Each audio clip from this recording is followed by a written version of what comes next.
I never intended to go into his house that day. It all started with an innocent mistake, an act of neighborly concern. My husband had left early that morning on a business trip, and I was spending another lonely day at home. Around noon, I heard a strange noise coming from my neighbor's house. At first, I thought it was just the plumbing, but when the sound continued and the water poured in a steady stream, I became concerned. Mr. Thomas had lived next door for about 60 years, having recently been widowed. My husband and I had exchanged pleasantries with him over the years, but I wouldn't say we were close. Still, I couldn't shake the thought that something might be wrong. His front door was slightly ajar, which added to my anxiety. I knocked softly and called out, "Mr. Thomas, are you all right?" There was no response. I hesitated, feeling awkward in someone else's house without permission, but the sound of water was getting louder. What if he was unconscious? I stepped inside, my heart pounding. The living room was clean and quiet. Following the noise, I walked over to the bathroom. The door was slightly ajar, just enough for steam to escape into the hallway. "Mr. Thomas?" I called out again, louder already. And then I saw him. He was standing under the shower with his back turned to me. The bathroom mirror, fogged from the steam, reflected enough for me to see without wanting to. My breath caught and I froze, paralyzed by my mistake. Before I could retreat, he turned and saw me in the mirror. His eyes widened in surprise, but instead of anger, there was something calm in his expression. He quickly grabbed a towel and wrapped it around my waist, stepping out of the shower. "I'm so sorry," I stammered, my cheeks flaming. I heard the sound of the water and thought something was wrong. He chuckled softly. "I should have locked the door. You were just being kind." His answer disarmed me. Most people would have been annoyed, but he seemed almost amused. His calmness made me feel even more anxious. "I'll leave," I muttered, stepping back. "I didn't mean to intrude." He said softly, "Wait. Thanks for checking up on me. It's nice to know someone cares." His words didn't leave me long after I got home. I told myself it was just a fleeting moment, a harmless encounter, but deep down I knew something had changed. The days after that moment were marked by curiosity and anxiety. I avoided seeing Mr. Thomas, feeling too awkward to meet his gaze, but I couldn't get his image out of my mind. It wasn't just the way he looked, but his calmness, his kindness. He wasn't angry or uncomfortable, just understanding. His presence never left my mind, and I replayed the scene over and over in my head. One afternoon, as I was trimming the bushes in the backyard, his voice startled me. "Looks like you have a green thumb," he said with a smile as he leaned against the fence. My first impulse was to mutter something and back away, but his friendly tone disarmed me. "It's more of a battle than a skill," I replied, guffawing. He grinned. "You're better at it than I am. My wife had a talent for this sort of thing." The expression on his face softened. "I put most of her plants to death. I couldn't take care of them." There was a vulnerability in his voice that made me pause.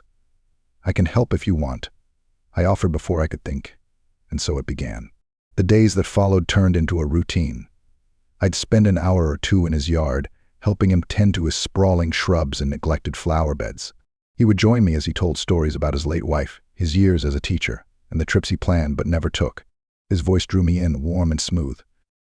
It seemed pure at first, an innocent connection between neighbors, but sometimes his gaze lingered on me longer than it should have. I noticed the way his gaze softened when I laughed, the way his hand touched mine when we worked side by side. One afternoon, as we stood admiring the garden, he held out a glass of lemonade to me.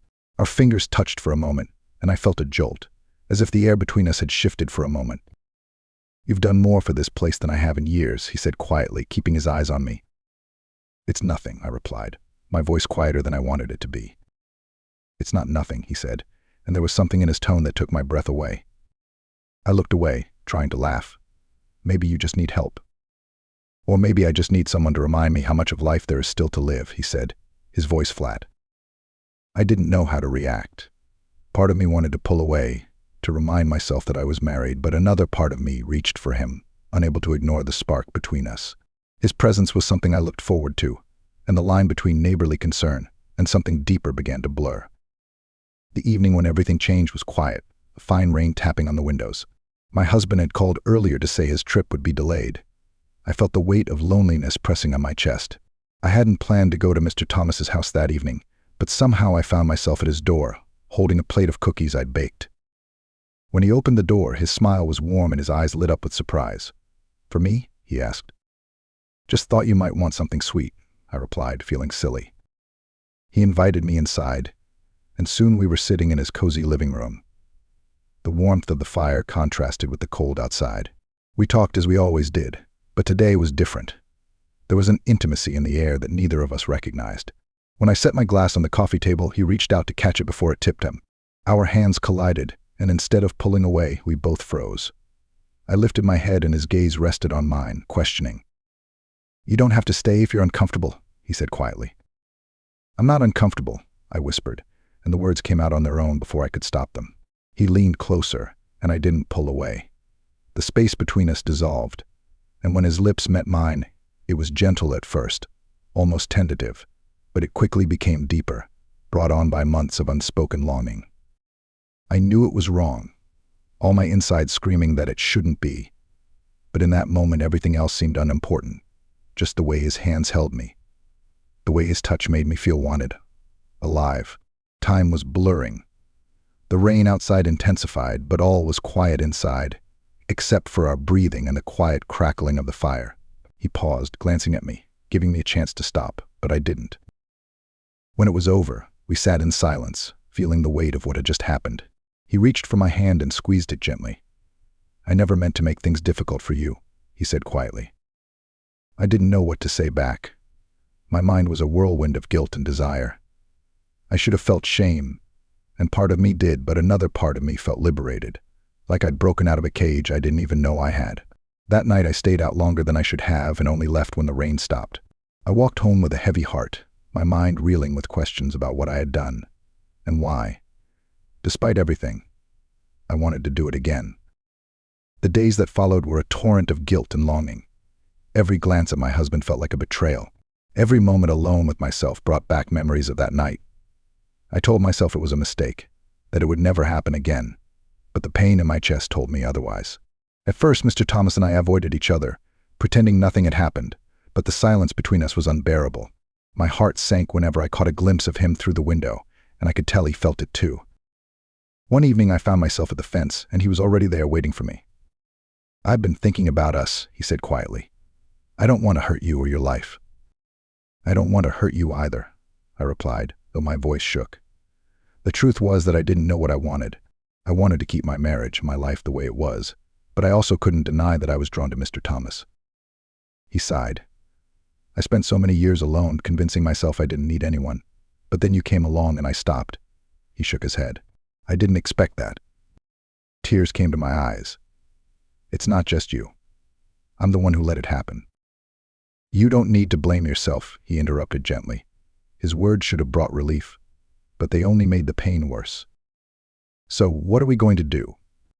He hesitated, then took my hand. "We're going to move on with our lives. We'll forget this happened." But forgetting wasn't easy. The tension between us never eased, even when we tried to keep our distance. Every chance encounter, every glance we exchanged reopened the wound. My husband, oblivious to what was going on inside me, continued with his usual lifestyle, leaving me even more alone than before. One evening, my husband asked me why I seemed detached. His question caught me off guard, and for a moment I wondered if I should tell him everything. But the fear of losing everything stopped me. Instead, I lied, saying I was just tired. He accepted my answer without further ado, and that lie stayed with me. Mr. Thomas, true to his word, began to drift away. He stopped coming to the fence. He stopped inviting me to visit. It hurt more than I expected, but I told myself it was for the best. I focused on my marriage, trying to rebuild what I had allowed to be destroyed. But every once in a while, I would catch a glimpse of him in the yard, and my heart would start to ache again. Memories of that night we shared never left me. It lingered in the quiet moments in between my thoughts. In the end, there was no closure, no tidy resolution, just a quiet recognition that some choices leave scars and some connections, however fleeting, change you forever. Life went on, but I knew I would always carry a piece of him inside me.